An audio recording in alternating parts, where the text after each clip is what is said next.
Eu quero mais uma vez cumprimentar os amados com a paz do Senhor. Quero convidá-los a meditarmos junto na palavra de Deus nesta oportunidade, ainda no livro de Neemias, como já foi feita a leitura do texto, Neemias capítulo 4, um texto um pouco extenso, do 8 até o versículo 20, foi o texto que nós lemos, que embasa o tema da lição de hoje, que nós estaremos estudando na revista da Escola Bíblica Dominical da Maturidade Cristã, ainda a lição de número 9, com o tema Como Vencer as Oposições à Obra de Deus. Esse é o tema, como vencer as oposições à obra de Deus. O textuário que está em Romanos capítulo 8, versículo 37 diz: mas em todas estas coisas somos mais do que vencedores por aquele que nos amou. A verdade prática nos diz: quando depositamos nossa confiança em Deus, descobrimos que Ele é muito maior do que todos os obstáculos que encontramos. É isto aí, amados. Se nós acreditarmos no Senhor, nós vamos perceber que Ele é muito maior do que todas as trincheiras do inimigo que se colocarem à nossa frente. E nós seremos mais do que vencedores se permanecermos fiéis a Ele. Queridos, nós temos dois versículos ainda complementando o texto que nós lemos, que é lá na primeira carta de João, já pertinho de Apocalipse. 1 de João capítulo 4, versículo 4, e depois capítulo 5 e versículo 5. Mesmo como você está, abra sua Bíblia ou acompanhe conosco, onde diz, 1 João 4 e 4, filhinhos, sois de Deus, e já os tende vencido, porque maior é o que está em vós do que o que está no mundo. Agora 1 João 5 e 5, quem é que vence o mundo, senão aquele que crê que Jesus é o Filho de Deus? Aqui está a fórmula para vencer o mundo, tá, queridos? Na lição de número 7, amados, nós observamos como a construção dos muros em Jerusalém provocou uma dura resistência por parte dos gentios, por parte principalmente dos samaritanos que povoavam, que habitavam aquelas terras. E nesta lição de hoje nós iremos observar mais detalhadamente as diferentes formas de ataques do inimigo e o modo como os judeus conseguiram vencê-los e concluir a obra dos muros. O inimigo, ele tem várias estratégias, e ele usou todas as estratégias que estiveram ao alcance deles, dos inimigos do povo de Deus, para tentar atrapalhar o sucesso da obra de Deus naquele lugar.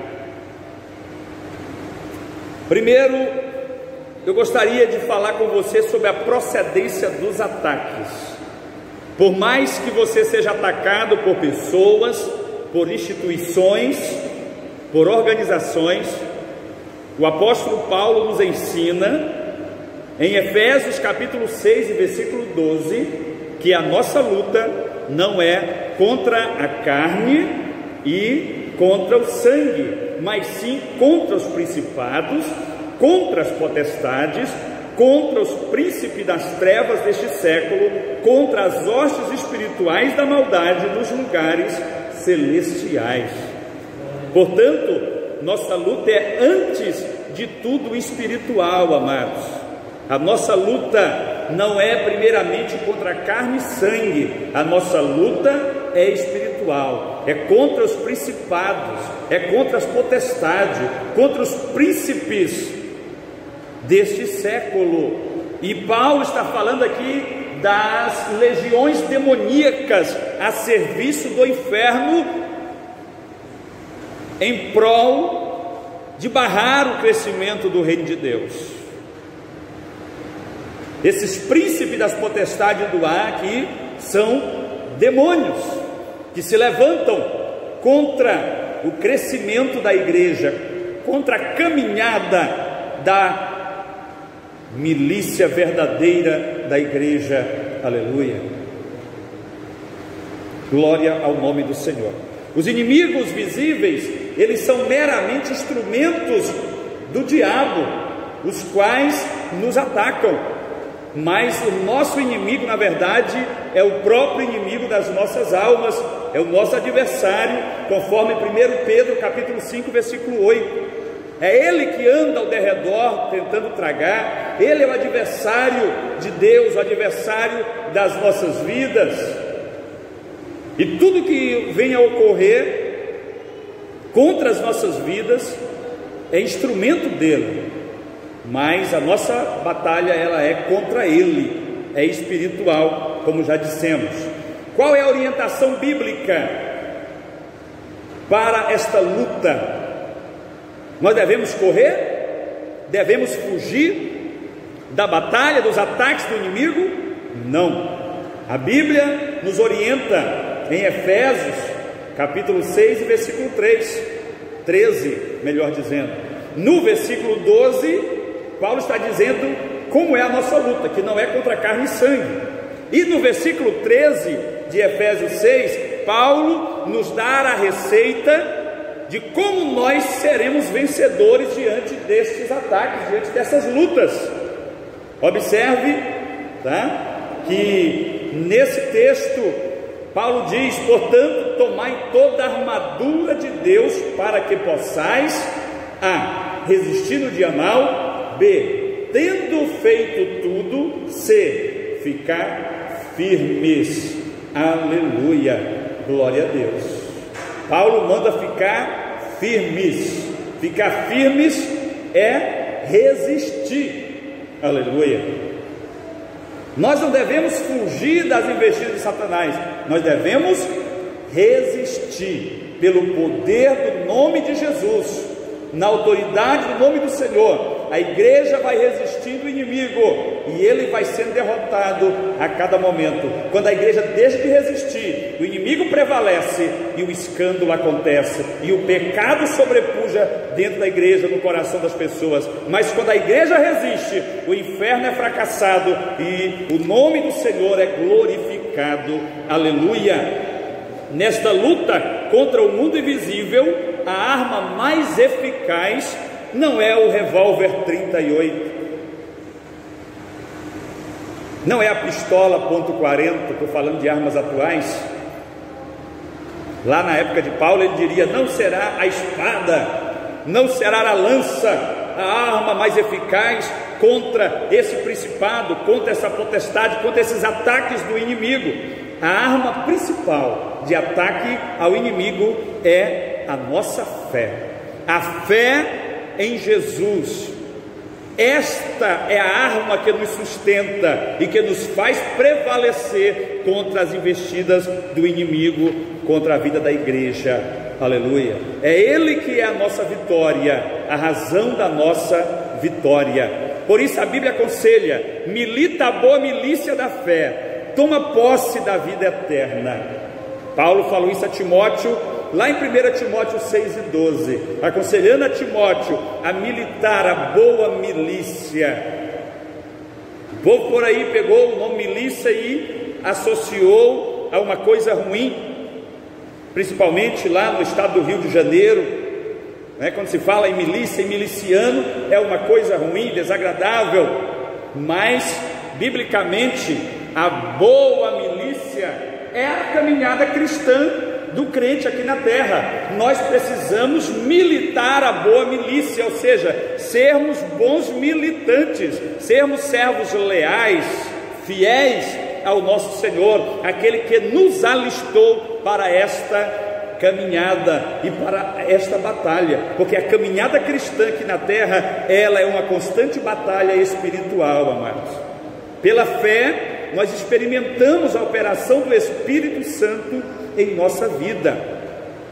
O Espírito Santo, ele só age, ele só trabalha na vida do crente se esse crente tiver fé. Sem fé é impossível agradar a Deus.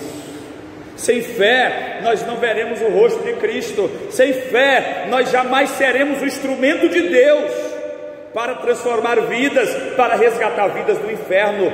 A principal arma da igreja é a fé. Aleluia, glória ao nome do Senhor. Jamais devemos permitir que alguma coisa venha abalar a nossa fé, porque sem fé é impossível agradar o Senhor, já disse o autor de Hebreus, lá no capítulo 11, versículo 6. Devemos não temer, mas crer somente, conforme Jesus disse em Marcos capítulo 5, versículo 38. E ainda em Efésios capítulo 4, versículo 2, Paulo aconselha os Efésios a não dar lugar ao diabo. Aleluia, glória ao nome do Senhor. Então, amados, nós devemos trabalhar a nossa fé.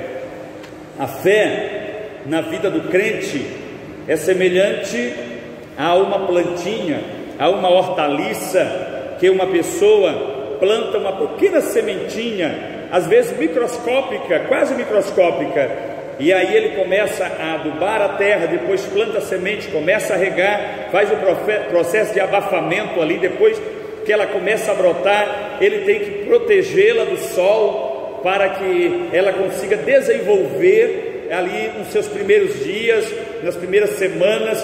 Depois, quando ela já está com um certo desenvolvimento, tira-se a proteção e vai regando com muito carinho. Quando nasce a erva daninha ali perto, tem que ir com 2 dedinhos apenas e tirar a erva daninha ali de perto do tronco daquela hortaliça, para não arrancar junto a hortaliça. Não é assim? Todo um processo delicado. E aí aquela hortaliça, ela vai crescendo, ela vai pegando aquela cor linda, né? Aquele verde exuberante, e daqui a pouco ela está robusta, pronta para ser colhida. Assim também é a fé nas nossas vidas. Se nós não cultivarmos a fé, nós não cresceremos na fé. A fé não se desenvolverá nas nossas vidas. E como é que a gente cultiva a fé, pastor? A gente cultiva a fé, primeiro, estudando a palavra de Deus. É aqui que nós temos a receita para a fé. É aceitando a Bíblia como a palavra de Deus, como a verdade de Deus para as nossas vidas, que nós conhecemos a fé. Mas aí tem outro processo. Como a gente deixa a fé robusta dentro do nosso coração? Através da comunhão com o Senhor. O que é comunhão? Convivência com Deus. Nós vamos falar daqui a pouco sobre a oração. É importante a oração, é importante a comunhão com o Senhor, mas ainda tem um outro método pelo qual o Senhor amadurece a fé na vida do crente. Que método é esse, pastor? As lutas, as tribulações, as dificuldades que nos sobrevêm, elas nos preparam para o crescimento espiritual também. Crescimento espiritual também é crescimento na fé. Aleluia, glória ao nome do Senhor. Voltando ao assunto, amados, nesta luta, as armas devem ser espirituais.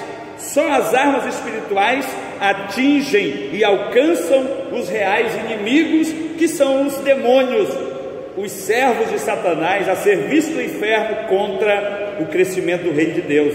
As armas carnais só nos prejudicam, pois muitas vezes levam-nos a dar lugar ao inimigo. As armas carnais geralmente nos levam a dar vazão ao chamado fruto da carne.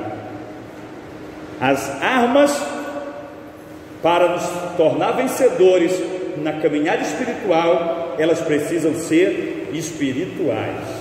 Os irmãos estão compreendendo? Amém? O ponto 2 fala: o inimigo procura atingir nossa fé. E aqui nós temos pelo menos 6 métodos utilizados pelo inimigo, tentando atingir a nossa fé. Primeira forma, o inimigo ele ataca com as armas do desprezo.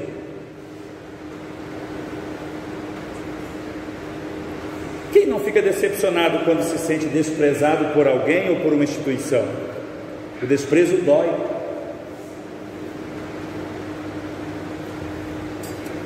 Por mais que nós sejamos desprendidos de interesses pessoais, de querer aparecer, mas ninguém gosta de ser desprezado.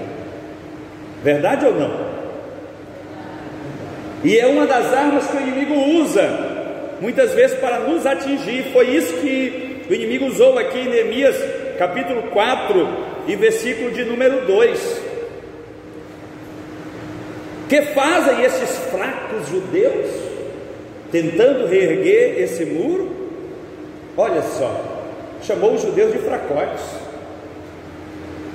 Depois que eles tentaram se aliar a judeus e foram rejeitados por orientação de Deus, claro, eles começaram a investir contra todas as ações, era para atrapalhar o plano, e eles começaram então desprezando os judeus. De fato, em nós mesmos somos fracos. Paulo disse: quando estou fraco, então sou forte, segundo Coríntios 12, versículo 9 e também versículo 10. É na nossa fraqueza, nas nossas limitações humanas, que Deus nos usa e faz milagres em diversas situações, usando as nossas vidas. É por isso que Paulo diz: quando eu estou fraco, aí é que eu sou forte. Quando eu penso que eu não dou conta, aí o Senhor vem e me possui, capacita a minha vida e me dá graça para superar, para vencer. Por isso que Paulo diz: quando eu estou fraco, quando eu me sinto fraco, aí é que eu sou forte. Quando o crente é tentado a se comparar com o inimigo, ele está em perigo, amados. Sabia? Foi esta a tentação que derrubou Israel lá no deserto, quando Moisés manda os espias irem espiar a terra, e foram lá 12 espias, e passaram ali algumas semanas nas terras ali de Canaã, próximo a Jericó, e eles verificaram que a terra era boa. É tanto que eles trouxeram um cacho de uva que mais parecia um cacho de banana robusto, carregado por 2 homens, de tão grande que era as riquezas daquela terra. Eles tiraram a prova de que realmente aquela terra manava leite e mel, como Deus havia prometido a eles. Mas sabe que a imagem que mais impregnou no coração dos israelitas? O tamanho, a estatura dos homens daquela terra. E eles chegaram com o coração derretido diante de Moisés e disseram: Moisés, realmente a terra é boa, maravilhosa, está aqui a prova do fruto da terra, porém essa terra não é para nós. Nós somos pequenos demais, Moisés, para conquistarmos esta terra. Tem gigantes, tem homens grandes, que nós somos desprezíveis à vista deles. E eles conseguiram desviar todo o povo. Por mais que Josué e Caleb tivessem ali enfrentado, dizendo: não, a terra é boa, nós vamos possuir, é uma promessa de Deus, Deus vai nos dar essa terra, o povo não deu ouvidos e quiseram apedrejar Josué e Caleb pela fé deles. Muitas vezes nós vamos ser apedrejados por causa da nossa fé, amados. Mas se você está em comunhão com o Senhor e em consonância com a palavra de Deus, não se preocupe, permaneça no teu propósito e o Senhor te dará a vitória, assim como deu a Josué e a Caleb. Aleluia! Louvado seja o nome do Senhor para todo sempre. Então, amados, não fique se comparando com a capacidade do teu adversário. Olhe para o teu adversário e contemple o tamanho do teu Deus. Contemple o poder de Deus na tua vida. Já pensou se Davi tivesse olhado para a estatura de Golias, para o tamanho da espada que Golias empunhava? Humanamente falando, será que ele teria coragem de enfrentá-lo? Mas Davi, ele olhava para Golias e ele via o tamanho da mão de Deus que estava com ele, Davi. É tanto que ele diz: tu vem a mim com espada, com paus, mas eu vou a ti Ele não disse: eu vou a ti com uma funda, com uma pedra, com 5 pedras. Ele disse: eu vou a ti em nome do Senhor dos exércitos. Davi, ele vislumbrava o poder de Deus, a mão de Deus sobre a vida dele. É assim que o Senhor quer que nós nos coloquemos diante dos inimigos das nossas vidas, dos adversários que venham se levantar contra nós. O inimigo também ataca com a arma do escárnio. Os samaritanos, eles não se dando por satisfeitos apenas desprezar, menosprezar, chamar de povinho, de gentinha, de fracotes os israelitas, eles também começaram a escarnecer dos israelitas. O escárnio trata-se de uma arma que os inimigos da obra de Deus têm usado em todos os tempos, amados. Quando os servos de Deus sofrem escárnio, são tentados a ficar desanimados. Quantos crentes eu já vi dizendo: eu vou deixar esse negócio de mão, eu vou deixar esse coral de mão, eu vou deixar esse vocal de mão, eu vou deixar esse grupo de mão, eu vou deixar essa igreja de mão. Eu já vi pastor dizendo: eu não quero mais saber de pastorear, chega. Por quê? Porque essas pessoas foram feridas pela arma de Satanás chamada escárnio, debocharam delas, criticaram elas, fizeram pouco caso delas, e elas não suportaram. É uma das armas que o inimigo usa para enfraquecer a nossa fé, para nos deixar desanimado diante da tarefa que nós recebemos, amados. Mas nós não podemos nos deixar ser vencido pelo escárnio. O inimigo sempre vai usar alguém para escarnecer da nossa fé, para escarnecer da nossa roupa, quem sabe, para escarnecer do nosso meio de transporte, para escarnecer, quem sabe, da nossa casa, para escarnecer de tantas outras coisas, para criticar, para menosprezar. Isso é escarnecer. Glorifique ao Senhor quando alguém escarnecer de você, por você ter sido achado digno de padecer essas coisas pelo nome do Senhor Jesus de Nazaré. Aleluia! Não desvaneça a tua fé quando essas coisas acontecerem. Glória a Deus. Nem mesmo Jesus escapou do escárnio, irmãos. Lá em Mateus capítulo 20, versículo 19, capítulo também 27, versículo 29, versículo 39, ele foi escarnecido, esbofeteado, cuspido. Fizeram um pouco caso dele, mas ele não desistiu. Aleluia. Chamaram ele até de Beuzebu, ou que era servo de Satanás, estava expulsando demônios por Satanás. Mas ele advertiu os seus discípulos, dizendo assim: se chamaram Beuzebu ao pai de família, quanto mais aos domésticos, ou seja, quanto mais a vocês. Então se preparem, porque vem chumbo grosso por aí. Isso faz parte da cruz que devemos aceitar quando seguimos a Jesus. Tá, amados? Tá, irmão Marcos? Irmão Marcos, você que entregou a sua vida para Jesus hoje, muitas vezes o inimigo vai usar pessoas para escarnecer de você, para te chamar de fracote, para incitar a ir em você, mas você vai ter que respirar fundo e dizer: agora eu sou comprado e lavado pelo sangue de Jesus. Aleluia! Não vivo mais eu, mas Cristo é quem vive em mim. Glória a Deus. Uma outra arma, a terceira arma que o inimigo usou para enfraquecer ali, foi chamar a atenção do povo para a imensidade da tarefa. O povo começou a olhar para aquela tarefa ali, como nós lemos no texto aqui de Neemias capítulo 4, já próximo do versículo 20, eles ficaram desanimados. É tanto entulho, Neemias, que nós não vamos dar conta de tirar. Por que entulho, amados? Porque os muros, eles foram queimados, derrubados, e foi tanto fogo em Jerusalém, que até as pedras ali viraram entulho. Aquelas pedras que foram derrubadas devido ao fogo que as queimou, elas não serviam mais para a reconstrução, precisava lapidar novas pedras. Aquelas pedras, aquele entulho do pé do muro tinha que ser limpo, e não tinha retroescavadeira não. não tinha pá carregadeira, pá mecânica, as ferramentas eram precárias, e não era o muro de uma casa, era o muro de uma cidade, de uma grande cidade, a cidade de Jerusalém. Era uma obra imensa, e eles começaram a olhar o tamanho da obra e começaram a desanimar. Nós não vamos dar conta de fazer esta obra, tem entulho demais.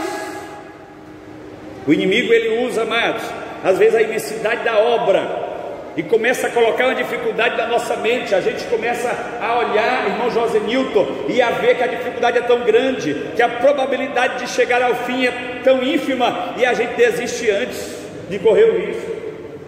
Quantas pessoas que pegam um cargo, assumem um cargo na igreja, na virada do ano, e aí ele vai levando o cargo, no meio do ano ele já está assim meio fracote, e aí do meio para o fim, quando chega no final do ano ele nem aparece para devolver o cargo, porque ele já desistiu do cargo antes mesmo de o ano acabar, porque era difícil, a dificuldade era tremenda, era grande.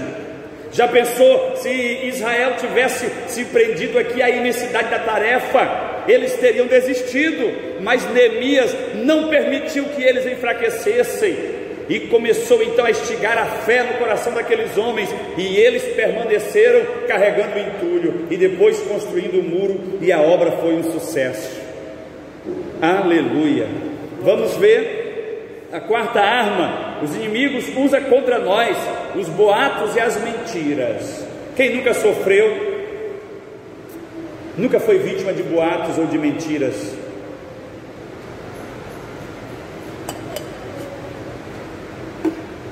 Boatos são conversas que não se tem comprovação, e mentiras, o nome já diz, são inventadas.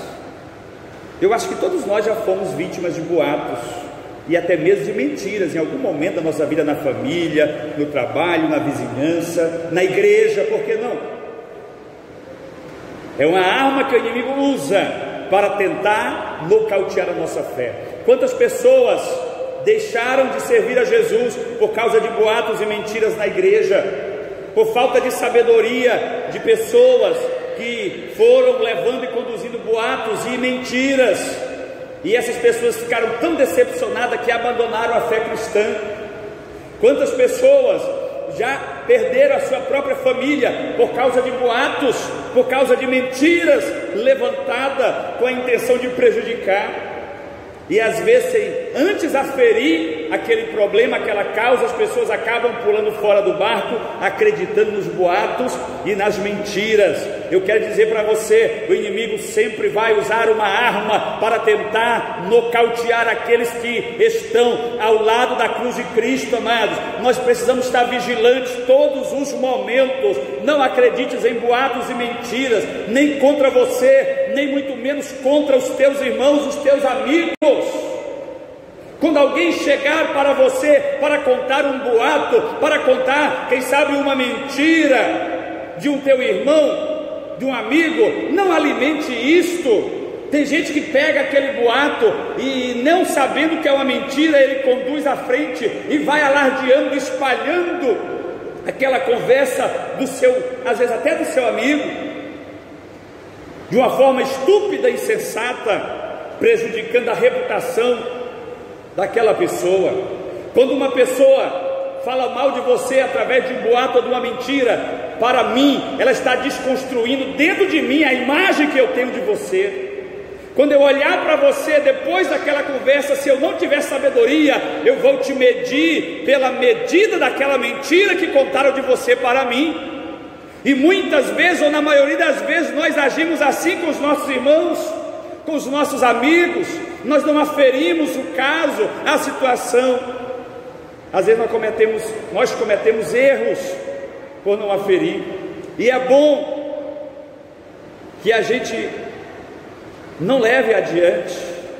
Quando alguém contar alguma coisa de alguém, se você não puder guardar para você, vai conversar com aquela pessoa a respeito de quem te contaram, e converse com ela, e tente ajudar, e tente verificar se é verdade ou mentira, se é boato. E se for verdade, tente ajudá-la. Não saia espalhando a reputação ruim das pessoas pelo bairro, pela igreja, pela sociedade. Seja uma pessoa responsável. Tiago nos ensina a guardar a nossa língua, a educar a nossa língua. Louvado seja o nome do Senhor, porque às vezes nós como crentes somos instrumentos de Satanás dentro da igreja, no meio do rebanho do Senhor. Nós somos instrumentos do diabo para causar divisões, dissensões e até a morte de pessoas em nosso meio. Portanto, amados, não vamos dar lugar a esta arma de baixo calibre de Satanás. Em quinto lugar, o inimigo, ele usa como arma a astúcia. O inimigo é astuto. O apóstolo diz que ele anda em derredor, buscando quem possa tragar. Andar ao derredor é andar buscando uma brecha, buscando uma oportunidade. Ele é comparado aí à astúcia de um lobo. Mas nós temos que estar também vigilantes contra as astúcias de Satanás. O inimigo pode usar astúcias na oportunidade de um emprego e nós sermos derrotados. O inimigo pode usar de astúcia conosco no convite de uma festa, de uma comemoração. Cuidado. O inimigo pode usar de astúcia no elogio, na rua, no trabalho, ou até mesmo na igreja. Nós precisamos estar sempre vigilantes.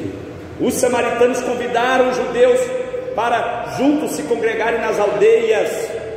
Várias vezes eles enviaram convite a Neemias. Sabe qual era a resposta de Neemias? Eu estou fazendo uma grande obra, eu estou ocupado demais, eu não posso abandonar esta obra para ir festejar com vocês. Aleluia. Ele usou astúcia para tirar o foco da atenção de Neemias e do povo. Eles queriam matar Neemias longe da segurança de Jerusalém, mas Neemias vigiou. Sexta arma, o inimigo usa como arma as ameaças. Ele usou o desprezo, não deu certo. Usou o escárnio, também não funcionou. Usou o superdimensionamento da tarefa, também não funcionou. Usou os boatos e mentiras, também não funcionou. Usou as astúcias, também não deu certo. Aí agora ele usa a ameaça. Como nós lemos aqui no texto, principalmente Neemias 4, do 8 ao 20, está tratando exatamente das ameaças, das investidas dos inimigos, dos gentios, contra Jerusalém. Eles se programaram, eles se congregaram, os povos em volta, para chegar em Jerusalém de todos os lados no mesmo dia. E eles iam matar todos os judeus que estivessem trabalhando no muro. Só que os judeus que habitavam lá nas nações em volta, no meio deles, 10 vezes eles vieram avisar a Neemias do que estava por acontecer. E então Neemias ora ao Senhor, busca a orientação de Deus e arma o povo, e coloca o povo armado nos lugares altos, também nos desfiladeiros, em todos os lugares que pudesse ser de fácil acesso para o inimigo se aproximarem e montaram emboscada, estavam guarnecidos. E essa notícia se espalhou entre os inimigos de Israel, que Israel já estava preparado e esperando eles. Qual é o ladrão que vai atacar sabendo que a casa está cheia de trincheira esperando ele se aproximar para atirar, para matá-lo? Dificilmente. E eles destituíram-se do seu projeto maligno. Mas mesmo assim, Neemias, todos os dias, metade dos homens estavam empunhando espadas, armas, lanças, e metade dos homens trabalhava na obra e faziam revezamentos. E a obra de Deus foi restabelecida, os muros foram construídos, como nós já estudamos na lição de número 7, aleluia. Então nós vimos aqui, irmãos, as armas de Satanás contra a vida da igreja, contra a vida dos fiéis de Deus, e nós precisamos estar vigilantes. Vamos para o último ponto, já para concluir. Qual o segredo da vitória de Neemias e dos judeus? Primeiro, os judeus venceram porque tinham certeza de que estavam na vontade de Deus. E eu pergunto para você, você tem certeza que você está no centro da vontade de Deus? Por onde você tem andado? Quais os caminhos você tem trilhado? O que você tem feito? O que você tem procurado? Você acha que está no centro da vontade de Deus? Primeiro motivo para vencer, primeira razão para sermos vitoriosos é estarmos no centro da vontade de Deus. Segundo, os judeus venceram pela oração, amados. Neemias era um homem de oração. Em diversas passagens bíblicas nós vamos nos deparar com Neemias orando, buscando ao Senhor, buscando graça e também apresentando seus inimigos. Neemias era um homem de oração. Com frequência lê-se sobre como Neemias orava. Ele dizia assim: ouve, ó Senhor Deus, lembra-te de mim para o bem, lembra-te, meu Deus, de Tobias e Sambalate, os seus inimigos. Nós vamos ver isso em várias referências bíblicas. Eu quero dizer que Deus pode, Ele quer resolver os teus problemas, mas Ele quer ouvir a tua oração. Deus quer que você tenha comunhão com Ele. Deus quer que você tenha convicção de que Ele é poderoso para entrar em teu favor, aleluia. Nós precisamos ter o hábito de orar, amados, dioturnamente. Nós precisamos ter o hábito de orar para fazer uma viagem, para fazer um negócio, para tomar uma decisão. Nós precisamos ter o hábito de orar para dormir, para começar o dia, agradecer pelo pão. E em todos esses momentos nós reconhecemos o senhorio, a soberania de Cristo sobre as nossas vidas. Neemias era um homem de oração. Nós também devemos orar. Orai sem cessar, advertiu Paulo aos Tessalonicenses. Jesus deixou-nos o mesmo ensino, falou-nos da necessidade de perseverarmos na oração, usando para isso uma parábola, lá em Lucas capítulo 18, versículo 1, e ali ele fala: se o juiz que era injusto, ele ouviu a oração daquela mulher, a súplica daquela mulher, quanto mais o nosso Pai, né? Que Ele é justo, Ele vai ouvir as nossas orações. Então, amados, devemos orar. Não fique aí esperando as coisas acontecerem. Ah, eu não sou de muita oração. Você tem que ser de oração, sim. Você pode até não andar de joelho 24 horas por dia, mas você precisa ser um crente de oração, uma pessoa de oração, aleluia, louvado seja Deus. Paulo exortou aos Efésios a perseverarem em oração e súplica no Espírito, Efésios capítulo 6, versículo 18, e aos Colossenses ele escreveu: perseverai em oração, Colossenses 4 e 2, O que é então perseverança na oração, pastor? Se não é ficar de joelho 24 horas, se você pode orar de joelhos, maravilha, é melhor.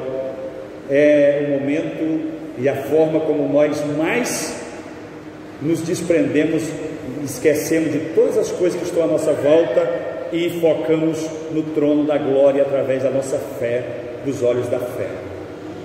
Mas orar sem cessar não significa estar de joelhos sem cessar, significa estar falando com Deus, em comunhão com o Senhor. E nós vamos ver aqui rapidamente algumas características do que é orar sem cessar. Primeiro, é impedir que alguma coisa nos estrove de orar, é policiar a nossa vida de oração, é disciplinar a nossa vida de oração. Da mesma forma que você é disciplinado a tomar café, almoçar e jantar, da mesma forma que você é disciplinado a ter horário de ir ao trabalho, horário de sair do trabalho, você precisa também se disciplinar na oração, porque as ocupações são tamanhas na nossa vida. Se nós não nos policiarmos, nós vamos entrar dia e sair dia e não vamos parar para orarmos, para falar com Deus, tá, queridos? Quando nós começamos a orar, aparecem muitas lutas, muitas tribulações, mas não desanime. Crente que não tem tribulação é crente que não ora, porque crente que ora, tem a vida de oração, sempre tem lutas, tem tribulação. Satanás, ele não guerreia com crente vencido, já está vencido. Satanás guerreia com crente vencedor, com crente que tem comunhão com o Senhor, com crente que tem a evidência do fruto do Espírito na sua vida. Aleluia! Portanto, não se desanime, seja perseverante na oração, não deixa que nada roube o teu tempo de oração com Deus. Segundo, perseverar em oração é persistir em orar, ainda que o diabo procure tornar pesada e difícil a tua oração. Você se lembra de Daniel? O profeta Daniel, um homem santo, um homem justo, um homem que tinha comunhão com Deus, desde a sua infância, chegando na Babilônia, não quis tomar do vinho do rei, não quis comer do molho pardo do rei, das oferendas que o rei colocava na sua mesa para servir a todos. Um homem que já tinha sido jogado na cova dos leões, um homem que já tinha sido louvado até como Deus, como um dos filhos dos deuses pelos reis pagãos da Babilônia, agora está 21 dias de oração, orando. E sabe o que foi que aconteceu? O inimigo, ele tornou mais difícil a carga de Daniel.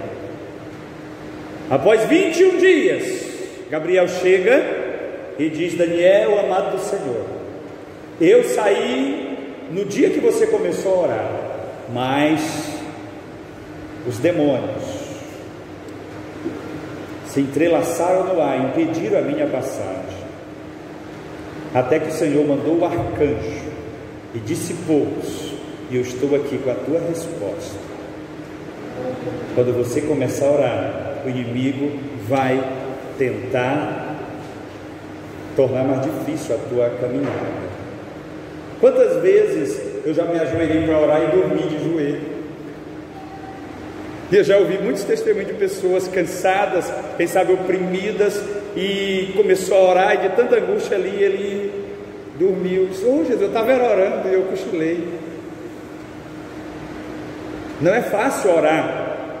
A nossa carne não gosta de orar, o nosso ego não gosta de orar, amados, mas a oração nos humilha diante do Senhor e nos leva para perto de Cristo e nos faz ser mais do que vencedores. Aleluia!